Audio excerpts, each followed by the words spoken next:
Massale deelname kroegentocht.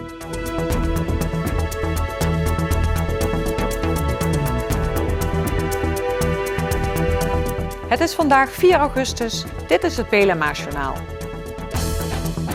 Het evenement is de afgelopen jaren niet meer weg te denken tijdens de kermis, de kroegentocht. Die ging op maandag mede door de lange rijen iets voor 3 uur van start. Traditiegetrouw kunnen de deelnemers op kermismaandag weer de cafeetjes afgaan.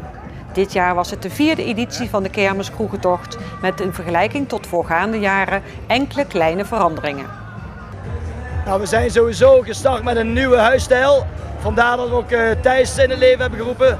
Die heeft dit jaar meegezorgd dat we wat professioneler zijn geworden, wat moderner. Nieuwe huisstijl met nieuwe logo. We willen het wat gaan uitbreiden naar de kerngemeente, dat wij volgend jaar wat meer toeschouwers buiten Venray of deelnemers kunnen hebben. En we zijn met E-Kroeg Extra weer groter geworden. En 500 extra shirtjes hadden we dit jaar. Dus ja, dat is het.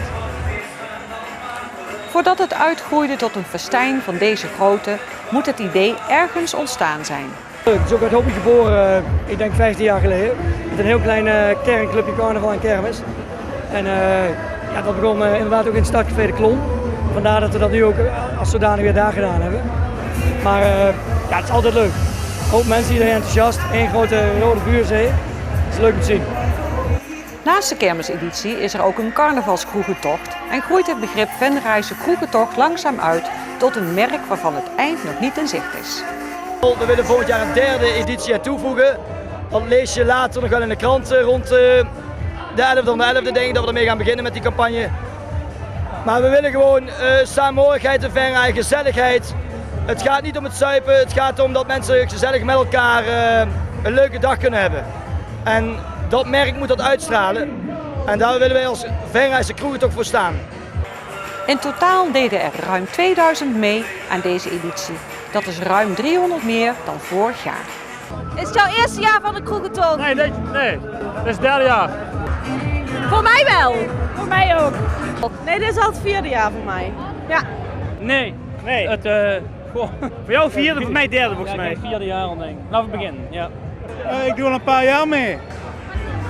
Is het eerste jaar dat je meedoet aan de kroegentocht? Ja. Ja.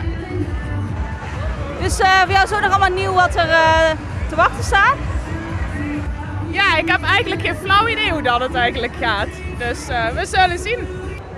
Ja, dit is het eerste jaar kermiskroegentocht voor mij. Maar met het vaste lof heb ik wel meegedaan.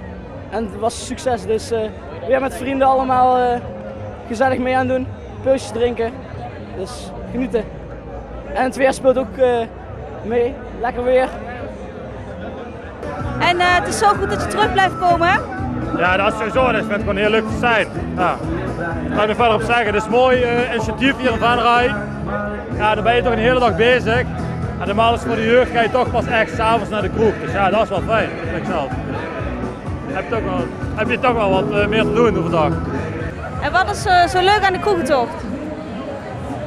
Ja, dan ben je op het juiste adres. Wij komen eigenlijk alleen maar om wat bier te zuipen en wat rond te lopen. Maar ook de gezelligheid met z'n allen en Oh, zo, toch weet je wel. wel. Ja. Ja, gewoon gezellig. Ja. Vooral met zo'n weer, dat is kei leuk. De wijn. Vooral de alcohol. Nee, gewoon de gezelligheid en gewoon een beetje buurten, een beetje... Ja, gewoon. Dat je gewoon een hele dag bier kan drinken. Ja, dat is wel het mooiste, vind ik zelf. Ja, het is net zo'n carnavalgevoel. En ik ben eigenlijk carnavalsmens en dat gevoel krijg ik met kroegentocht altijd terug. Dat vind ik mooi. Ja. En waarom doe je mee aan de kroegentocht? Ja, omdat het gezellig is. Andere mensen zeggen dat het heel erg leuk moet zijn, dus... Best wel gezellig. Een deel van de kroegentochtdeelnemers durft het ook nog aan om in de attracties te gaan. Als het kan, dan ga ik wel sowieso gaan van de attractie. Nee, alleen wel een rondje voor de kermis, maar ik ga nergens in. Hè. Gewoon lekker gezellig kletsen en ja. Denk het niet. Nee, dat is niet meer echt, hè? Nee, steeds minder.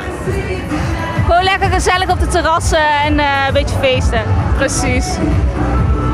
Nou, ik wil er heel graag heen, maar niemand wil met me mee. ik wil niet alleen, dus dan maar niet. En waar zou je dan graag in willen gaan? Het zijn best wel gedurfde attracties hier nu, dit jaar. Ja, en allemaal die gedurfde attracties, ja. Maar je hebt niet zo'n heldhaftige vrienden. Nee, helaas niet. Toevallig zijn we een kwartiertje geleden, een half uurtje geleden nog hier achter ons in de Thermopoliep geweest. Zo tegen jou in de botsauto's nog even. Van de botsauto's met z'n allen. Met alleen maar die jongens, dat is verstandiger, denk ik, zonder meisjes. Maar ja, hierna doen we nog wel iets. Oh, we komen net uit de botsauto's, maar verder rest ga ik niet in de attracties. Ik hou liever van drinken. En ook bij de nostalgische kermis. Het zit ook een leuke attractie, dus ook nog wat voor de jonge jeugd zoals ons is het goed te doen. En wat vind je dan de leukste attractie die er nu op de kermis staat? Ja, de extreemste waar ik nu in ben geweest is de Rocket. Dus die vind ik wel leuk. En de Catapult ben ik afgelopen jaren geweest, dus ja, dat is hartstikke leuk. Hou ik ervan. Ondanks het warme weer was er weinig reden tot klagen. Weinig inderdaad, want organisator Giel had het liever net iets anders gezien. Het had voor mij iets minder warm gemogen, maar we zijn heel blij dat het niet regent. Dus ik denk dat iedereen heel blij is op het moment. Je kan het zien. Ja, ik heb een goede oplossing gezien bij Bubbles. Het zwembadje doet echt goed, dus ja, dat vind ik een goede oplossing. Maar nu is het te doen, het is vol te houden. Ja. Of gewoon bier blijven drinken. Ja, dat is een goede oplossing. Of gewoon bier blijven drinken, dat kan ook. Ja.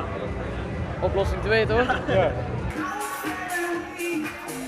Tot 11 uur konden de speciale kaarten verzilverd worden, waarna de organisatie zich kon gaan richten op de eerste Lustrum-editie volgend jaar.